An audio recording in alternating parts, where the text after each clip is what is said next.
nuestra programación por Infinito. Zona Infinito. Les propongo una lectura diferente sobre el fenómeno extraterrestre. ¿Qué pasa en la psicología de la gente? ¿Qué pasa socialmente cuando alguien dice creo o no creo? De eso se trata. Zona Infinito. Ahí va.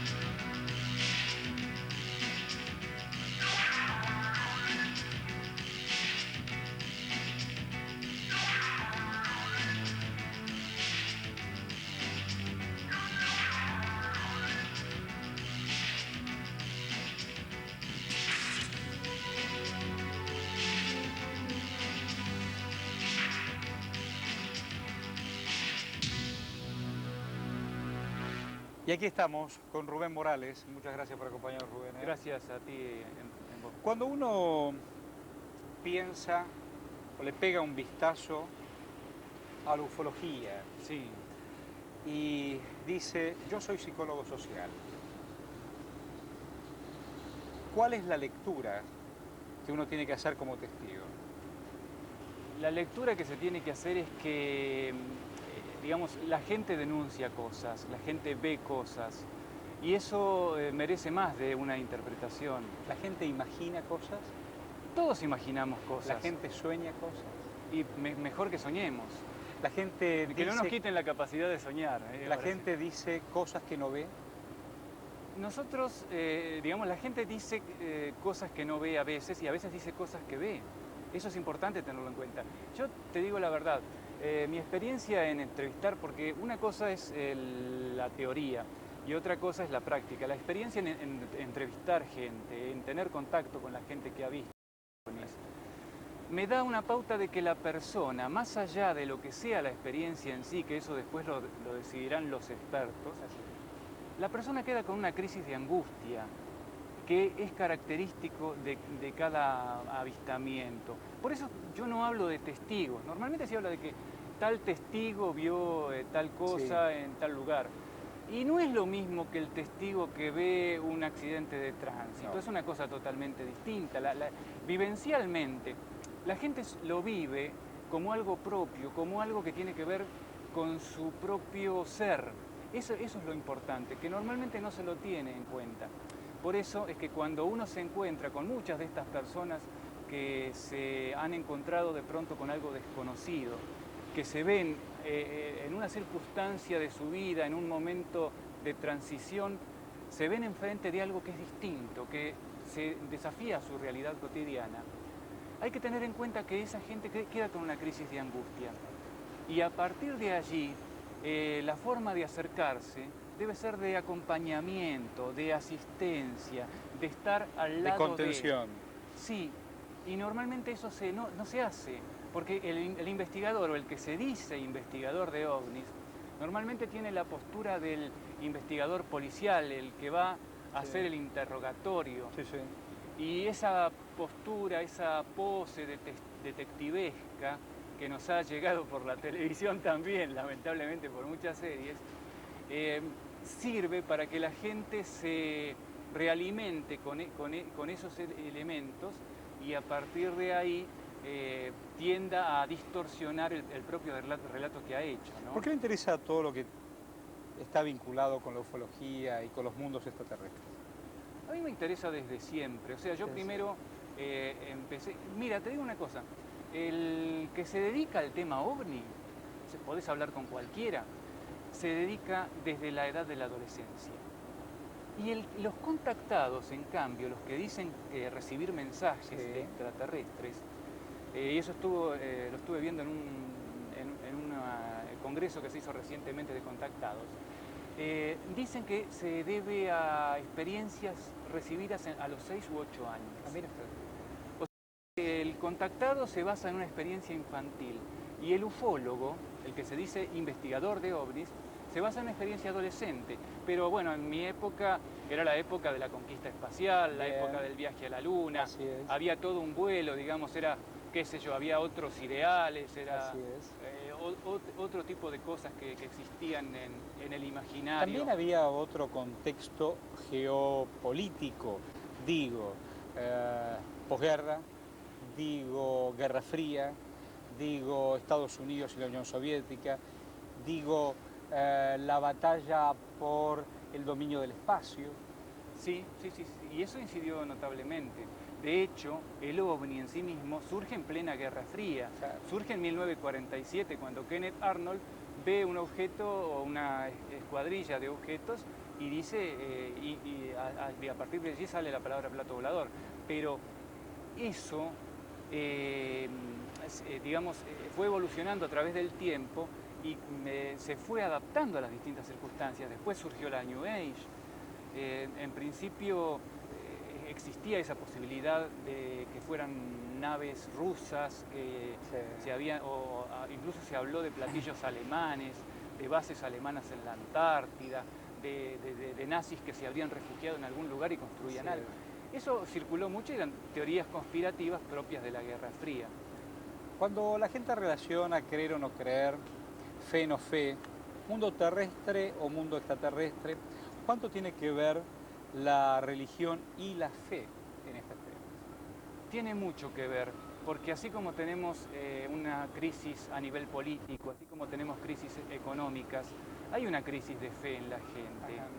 Y eso se nota en gran escala. Es como que la gente no sabe a quién creer en distintos órdenes de su vida. Y en ese sentido también las religiones tradicionales se han ido estereotipando a través del tiempo, a través de unos rituales muy establecidos, y se ha perdido una noción que era fundamental en el hombre primitivo, que era la noción de lo sagrado, el hecho de tener una experiencia junto al chamán, junto al jefe de la tribu y toda la comunidad que se reunía para compartir su experiencia y tener la posibilidad de un contacto con la divinidad. Claro. En algunas tribus del Amazonas, por ejemplo, cuando se despiertan a la mañana, como no tienen televisión, se juntan todos alrededor a tomar lo que para ellos será el desayuno. Sí.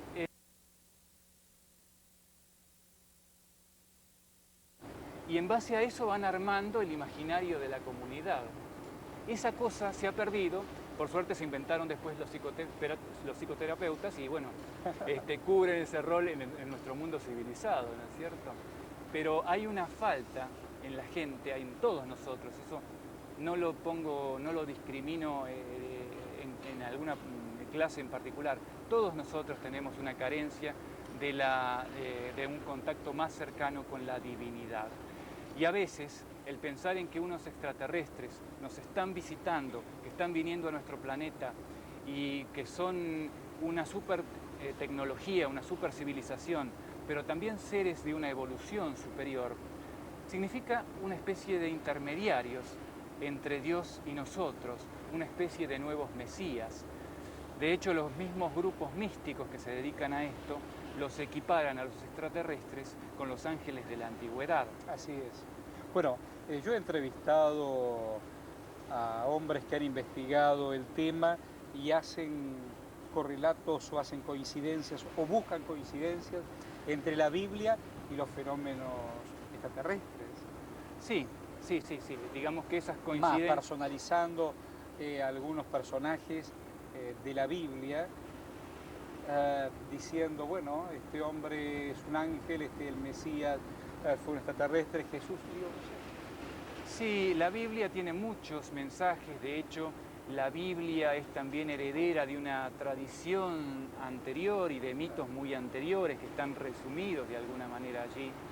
Y revela, si uno leyendo la Biblia, uno encuentra prácticamente todos los grandes mitos de la humanidad. Claro. Cuando a Jonás se lo traga la ballena y después sale de la ballena ya demostrando el poder de Dios, bueno, ¿qué diferencia hay entre eso y una abducción de nuestro... Los antiguos chamanes en su momento también se metían dentro de una gruta luminiscente donde los brujos inmateriales de la tribu les daban los poderes para luego investirse con nuevos poderes del chamán.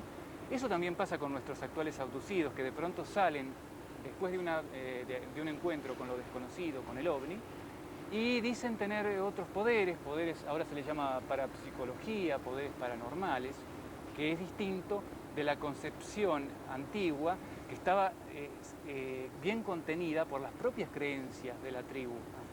Actualmente es gente que queda un poco descontextuada en su forma de... ¿Usted tuvo la posibilidad de entrevistar algunos hombres o mujeres que hayan tenido esta experiencia? Yo he tenido oportunidad de entrevistar a gente que ha visto ovnis y a gente que ha dicho tener algún tipo de experiencia de contacto con los seres también. ¿Lo cuenta el próximo bloque? Hacemos una pausa, ya venimos.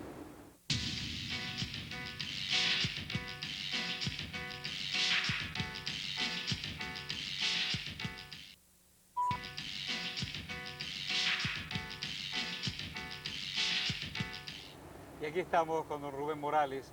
Yo le preguntaba a Rubén si usted ha tenido experiencia como psicólogo social de entrevistar o de contener a alguien que le ha traído un testimonio vinculado con algún tipo de experiencia extraterrestre. Sí, me acuerdo, por ejemplo, muy patentemente de un caso que investigué en el año 1978 en la estancia La Dulce. Esto queda cerca de Necochea, a 55 kilómetros más o menos. Digamos a nuestros amigos latinoamericanos, Necochea es una ciudad atlántica, ubicada en la provincia de Buenos Aires, por supuesto en Argentina. Exactamente. Y ahí se trataba de un estanciero, de un hombre mayor y su mujer, que una noche simplemente ellos vivían en una zona muy aislada, realmente, un lugar totalmente con sembradíos de girasol, de soja. Y una noche de invierno, de pronto, en el año 78, ven que hay una luz que se ve en el ventanal. Entonces observan que sobre un grupo de silos que se utilizan para guardar cereal, se encontraba un objeto luminoso que desplegaba unas luces naranjas que giraban alrededor. Claro, el matrimonio se asusta mucho por encontrar ese objeto tan cerca de la casa. A todo esto, casual o causalmente, se había producido un corte de luz. Y el objeto se va desplazando y se pone sobre un monte de eucaliptos que estaba detrás, a unos 100 metros o 200 metros de la casa. Desde allí bajan ellos los describen como dos bultos, como dos cosas con una linterna cada una, como si fuera un foco que si lo tuvieran a la altura, digamos, como si alguien tuviera un foco a la altura del abdomen, sí. O si fuera a la cabeza sería el foco a la altura con un ser muy chiquito. Sí, sí. No vieron las formas, lo describen como bultos, porque lo único que se veía era el foco avanzando, que cuando llegaban a un alambrado, lo subían, pasaban por encima del alambrado y lo saltaban flotando, como si no tocaran el suelo, evidentemente, porque si no tendrían que hacer alguna maniobra para saltar el alambrado.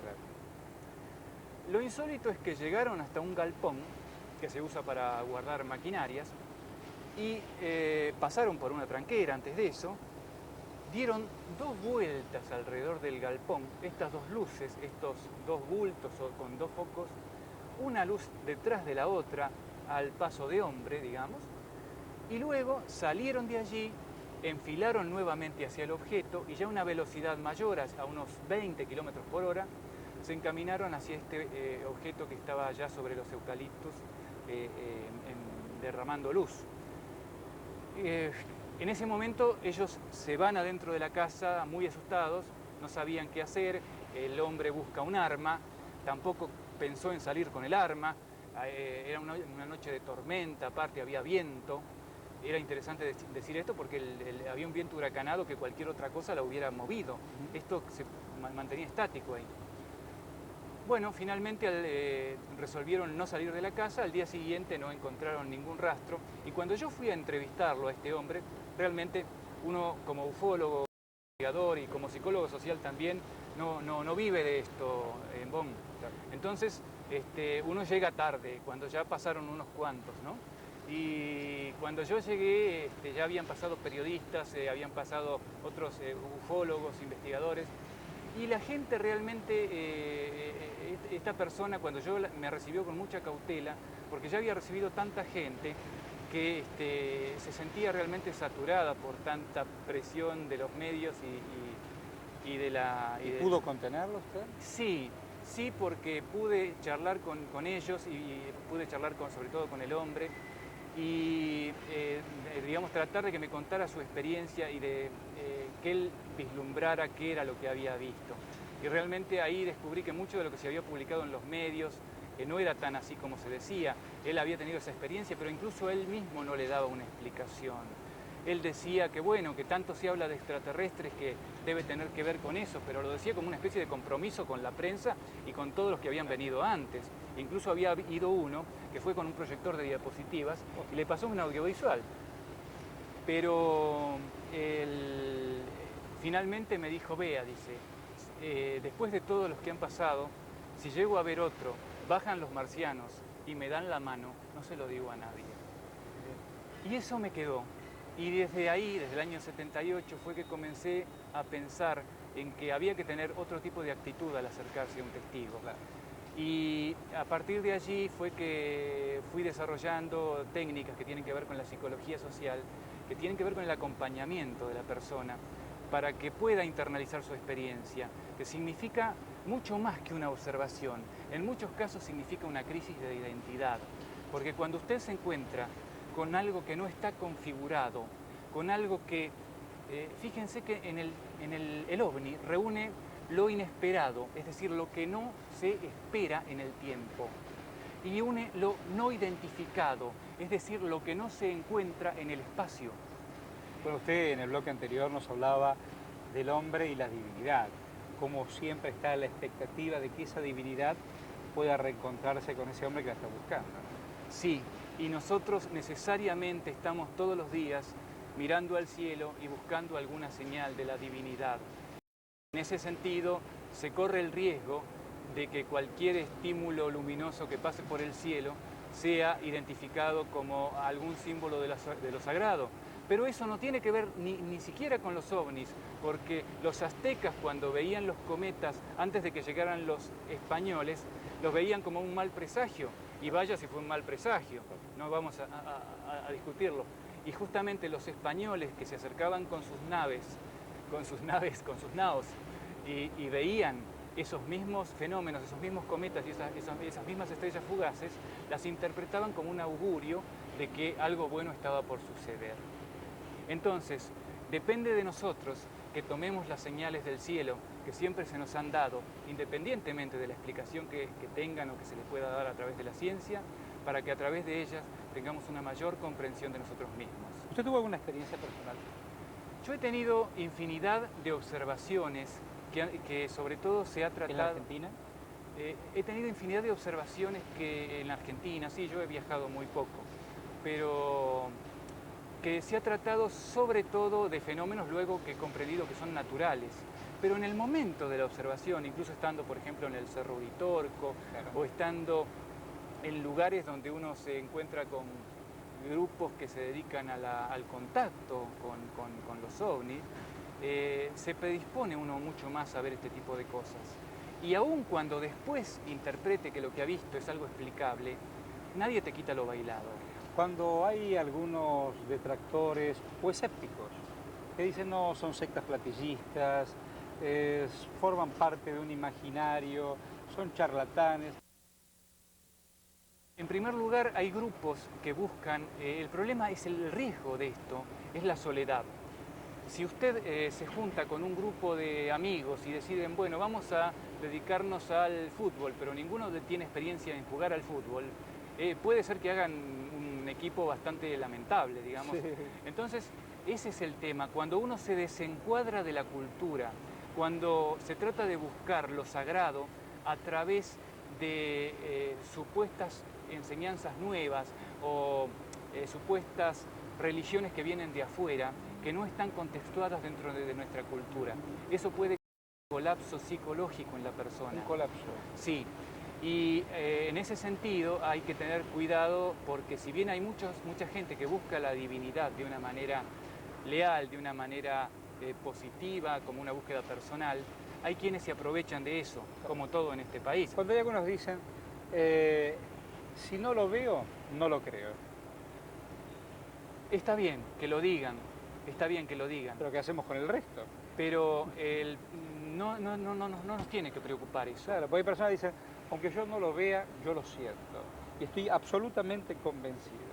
Y aparte, hay gente que es totalmente escéptica, que a lo mejor ni siquiera cree en Dios, pero cuando vislumbra la posibilidad de que le puede pasar algo grave, cuando tiene un familiar enfermo, cuando ve la posibilidad de la muerte, en esos casos normalmente comprende la perspectiva de lo sagrado. La perspectiva de lo sagrado existe desde que el hombre es hombre a través de la muerte. ¿Cómo se identifica cuando un arqueólogo encuentra unos cráneos tirados por ahí de que pertenecen a humanos y no a simios, por ejemplo? Lo identifica porque el humano hacía rituales funerarios. Entonces el cráneo puede estar pintado o puede estar con algunos... El hombre guardaba a sus muertos, los animales los abandonan. Exactamente, exactamente. Y como el hombre después soñaba con sus muertos, porque siempre que tenemos alguna pérdida luego soñamos con ella, a todos nos ha pasado, y eso es desde el principio de los tiempos, desde allí surge la concepción religiosa de que existe vida más allá de la muerte y de que nos podemos comunicar con ellos. Yo me quedo pensando en los miedos, ¿Por qué el hombre siempre creyó o cree que todo lo que viene de afuera viene a hacerle mal? Y se inventaron la guerra de los mundos, y se inventaron contraofensivas, desde la ficción y desde la realidad. ¿Por qué crees? Ah, pero me estás hablando del hombre nuevo y del hombre americano de nuestra época, esta cultura paranoide, donde el paranoide considera que todo él lo hace bien, es la persona que considera que él, todo lo que haga, independientemente de lo que sea, lo hace bien. Y hay una confabulación en su contra. El mundo se ha puesto en contra de él y tratan de sabotearlo de todo. Cree que es una gran conspiración, ¿no? Sí. No sé si conoces a alguien que sea así. Pero eso está inserto porque las patologías son sociopatologías.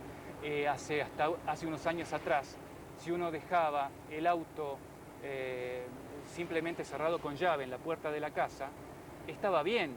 ¿Qué más precaución había que tomar? No había que ponerle una alarma, un fierro arriba del volante y todas esas cosas que se ponen ahora. Entonces, si alguien de 50 años atrás ve cómo dejamos un auto estacionado, va a pensar, estos tipos son paranoicos. Pero nosotros no somos conscientes de esa patología porque está inscrita en nuestra cultura. Así como en la Edad Media había una gran cultura una gran patología de la histeria, que estaba dada por una religiosidad donde se veía imágenes divinas y malignas en cada cosa, y luego... Y en ese momento, digamos, ahora lo consideramos, bueno, era una patología histérica, pero en ese momento estaba inscrito en su cultura. Gracias por su testimonio. Buena vida para usted, ¿no? Lo mismo para ustedes, Horacio. Un gusto. Ya nos encontramos.